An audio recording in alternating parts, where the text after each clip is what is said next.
Hello everyone, welcome to Kavita Kannada vlogs. ಎಲ್ಲರೂ ಹೇಗಿದ್ದೀರಾ?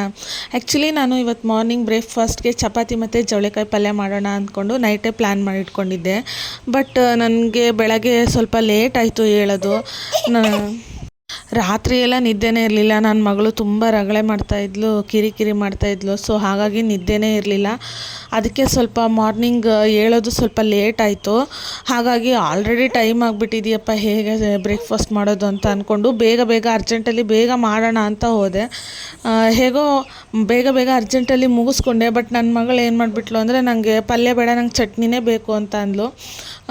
ನೆನ್ನೆ ಕೂಡ ಹಾಗೆ ಮಾಡಿಬಿಟ್ಲು, ಪಲ್ಯ ಇಟ್ಟಿದ್ದಕ್ಕೆ ತಿನ್ನಲೇ ಇಲ್ಲ ಅವಳು. ಅದಕ್ಕೆ ನನಗೆ ಇವತ್ತು ಬೇಕೇ ಬೇಕು, ಇಲ್ಲಾಂದರೆ ಸ್ಕೂಲಿಗೆ ಹೋಗಲ್ಲ ನಾನು ಅಂತ ಹೇಳಿಬಿಟ್ಲು. ಆಲ್ರೆಡಿ ಟೈಮ್ ಆಗಿಬಿಟ್ಟಿದೆ, ಹೇಗಪ್ಪ ಪ್ರಿಪೇರ್ ಮಾಡೋದು ಅಂತ ಅಂದ್ಕೊಂಡು ಅವಳನ್ನ ಬೇಗ ಸ್ಕೂಲ್ಗೆ ರೆಡಿ ಮಾಡಿಕೊಂಡು ಹಾಗೆ ಬೇಗ ಸ್ವಲ್ಪ ಕಾಯಿ ಚಟ್ನಿನ ಮಾಡಿದೆ. ಮಕ್ಕಳು ಹೇಗೆ ಅಂತಂದರೆ, ಅವ್ರು ಹೇಳಿದ್ದನ್ನೇ ಟಿಫನ್ ಬಾಕ್ಸ್ ಇಡಬೇಕು, ಇಲ್ಲ ಅಂತಂದರೆ ತಿನ್ನೋದೇ ಇಲ್ಲ. ಅದರಲ್ಲೂ ನನ್ನ ಮಗಳಂತೂ ವಾಪಸ್ ತೊಗೊಂಡೇ ಬಂದುಬಿಡ್ತಾಳೆ ಬಾಕ್ಸ್ನ. ಅದು ಅಲ್ಲದೆ ನನ್ನ ಮಗಳು ಕೂಡ ಇವತ್ತು ಸ್ವಲ್ಪ ಲೇಟಾಗಿದ್ಲು. ಆಲ್ಮೋಸ್ಟ್ ನಾವೆಲ್ಲ ಸ್ವಲ್ಪ ಲೇಟಾಗಿ ಎದ್ಬಿಟ್ವಿ ಇವತ್ತು. ನಾನು ಮನೇಲಿ ಯಾವಾಗಲೂ ಬೇಗ ಹೇಳ್ತಿದ್ದೆ. ಬಟ್ ಇವತ್ತೇನಾಯಿತು ಅಂದರೆ, ನಾನು ಕೂಡ ಬೆಳಗ್ಗೆ ಬೇಗ ಏಳಲೇ ಇಲ್ಲ. ಸೊ ಹಾಗಾಗಿ ನನ್ನ ಹಸ್ಬೆಂಡು ಕೂಡ ಸ್ವಲ್ಪ ಹೆಲ್ಪ್ ಮಾಡಿದರು. ಅವರು ಸ್ವಲ್ಪ ಅಡ್ಜಸ್ಟ್ ಮಾಡಿಕೊಂಡ್ರು. ಅವ್ರಿಗೂ ಗೊತ್ತಿತ್ತು ನೈಟೆಲ್ಲ ಇವಳು ಮಲಗಿರಲಿಲ್ಲ ಅಂತ ಅಂದ್ಬಿಟ್ಟು. ಸೊ ಅವರೂ ಏನೂ ಕೇಳೋದಕ್ಕೆ ಹೋಗಲಿಲ್ಲ. ಸ್ವಲ್ಪ ವೆಯ್ಟ್ ಮಾಡಿಬಿಟ್ಟು ಟಿಫನ್ ತಿಂದ್ಕೊಂಡು ಹೋದರು, ಲೇಟ್ ಆದರೂ ಪರವಾಗಿಲ್ಲ ಅಂತ ಅಂದ್ಬಿಟ್ಟು. ಸೊ ಹಾಗಾಗಿ ಸ್ವಲ್ಪ ಲೇಟ್ ಆಯಿತು ಟಿಫನ್ ಮಾಡೋದು. ನನ್ನ ಮಗಳಂತೂ ಸಿಕ್ಕಾಪಟ್ಟೆ ತರಲೆ, ಚಿಕ್ಕವಳು. ಅವಳನ್ನು ನೋಡ್ಕೊತ ಟಿಫನ್ ರೆಡಿ ಮಾಡ್ಕೋಬೇಕು ಅಂದರೆ ಸ್ವಲ್ಪ ಕಷ್ಟ ಆಗಿಬಿಡತ್ತೆ. ಮಾರ್ನಿಂಗೆಲ್ಲ ಸ್ವಲ್ಪ ಬೇಗ ಹೇಳ್ತಿದ್ದೆ ಮೊದಲೆಲ್ಲ. ಬಟ್ ಇವಾಗ ಏನಂತಂದರೆ, ನಾನು ಬೇಗ ಎದ್ಬಿಟ್ರೆ ಇವಳು ನನ್ನ ಜೊತೆಗೆ ಎದ್ಬಿಡ್ತಾಳೆ. ನನ್ನ ಹಸ್ಬೆಂಡು ಆಲ್ರೆಡಿ ಅವರು ಎಲ್ಲ ಕೆಲಸ ಮಾಡ್ಕೊಂಡು ಬಂದು ತುಂಬ ಸುಸ್ತಾಗಿರ್ತಾರೆ. ಏನಾಗುತ್ತೆ ಅಂತಂದರೆ, ಇವಳು ಬೇಗ ಎದ್ಬಿಡ್ತಾಳೆ ನನ್ನ ಜೊತೆನೇ. ಸೊ ಕಿರಿಕಿರಿ ಮಾಡೋದಕ್ಕೆ ಸ್ಟಾರ್ಟ್ ಮಾಡಿಬಿಡ್ತಾಳೆ. ಆವಾಗ ಅವ್ರಿಗೆ ನಿದ್ದೆನೇ ಇರೋದಿಲ್ಲ, ನಿದ್ದೆ ತುಂಬ ಕಡಿಮೆ ಅಂತ ಅನಿಸ್ಬಿಡತ್ತೆ. ಒಂಥರ ಸ್ಟ್ರೆಸ್ಸಲ್ಲೇ ಇರ್ತಾರೆ ಇಡೀ ದಿನ. ಸೊ ಹಾಗಾಗಿ ನಾನು ಮಾರ್ನಿಂಗು 4 o'clockಗೆಲ್ಲ ಹೇಳೋದನ್ನು ಇವಾಗ ಕಡಿಮೆ ಮಾಡಿಬಿಟ್ಟಿದ್ದೀನಿ.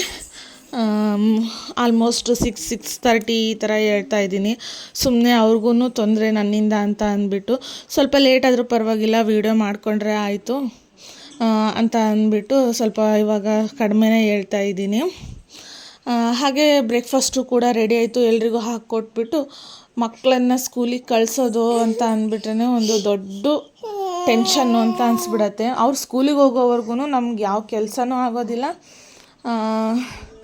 ಏನು ಮಾಡ್ಕೋಬೇಕು ಅಂದ್ರೂ ಅದು ಆಗೋದೇ ಇಲ್ಲ ಅಂತಲೇ ಅನ್ಬೋದು. ಅವ್ರು ಸ್ಕೂಲಿಗೆ ಹೋದ್ಮೇಲೆ ನಮ್ಮ ಒಂದು ಕೆಲಸ ಫಿನಿಷ್ ಆಗೋದು ಅಂತ.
ನಾನು ಟಿಫನ್ಗೆ ಹಾಕ್ಕೊಡೋಣ ಅಂತಂದು ಪ್ಲೇಟ್ ತೊಗೋತಾ ಇದ್ದೀನಿ. ಅವಳು ಮಧ್ಯೆ ಬಂದುಬಿಟ್ಟು ಚಟ್ನಿ ಮಾಡಿದೆಯೋ ಇಲ್ವೋ, ನಂಗೆ ಚಟ್ನಿ ಇದ್ದರೆ ಅಷ್ಟೇ ಹಾಕ್ಕೊಂಡು ತಗೊಂಡೋಗ್ತೀನಿ ಲಂಚ್ ಬಾಕ್ಸ್ನ, ಇಲ್ಲಾಂದರೆ ತೊಗೊಂಡೋಗಲ್ಲ ಅಂತ ವಿಚಾರಿಸ್ತಾ ಇದ್ದಾಳೆ ನನ್ನ. ಇಲ್ಲಮ್ಮ ಮಾಡಿದ್ದೀನಿ ಅಂತ ಹೇಳಿದೆ. ಆದರೂ ಅವಳು ನಂಬ್ತಾನೆ ಇಲ್ಲ. ಅಷ್ಟು ಹೇಳಿದ್ರು ಮತ್ತೆ ಅವಳಿಗೆ ತೋರಿಸ್ದೆ, ನೋಡಿ ಇಲ್ಲಿ ಬೇಕಾದ್ರೆ ನೋಡ್ಕೋ ಚಟ್ನಿ ಮಾಡಿದ್ದೀನಿ ಅಂತಂದು. ಅವಾಗ ಹಾಂ ಹೌದಾ ಸರಿ ಹಾಗಾದರೆ ಹೀಗೆ ನಾನು ಹೇಳಿದ್ದೇ ಮಾಡಬೇಕು ಅಂತ ಹೇಳ್ತಾ ಇದ್ಲು.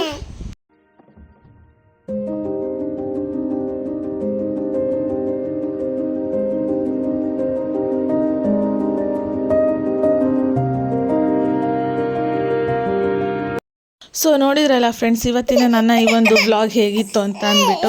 ಐ ಹೋಪ್ ನಿಮಗೆಲ್ಲ ಈ ಒಂದು ವಿಡಿಯೋ ಇಷ್ಟ ಆಗಿದೆ ಅಂತ ಅಂದ್ಕೋತೀನಿ.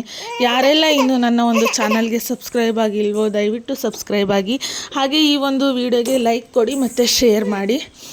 ಐ ಹೋಪ್ ನಿಮಗೆಲ್ಲ ಈ ಒಂದು ವಿಡಿಯೋ ಇಷ್ಟ ಆಗಿದೆ ಅಂತ ಅಂದ್ಕೋತೀನಿ. Thank you all.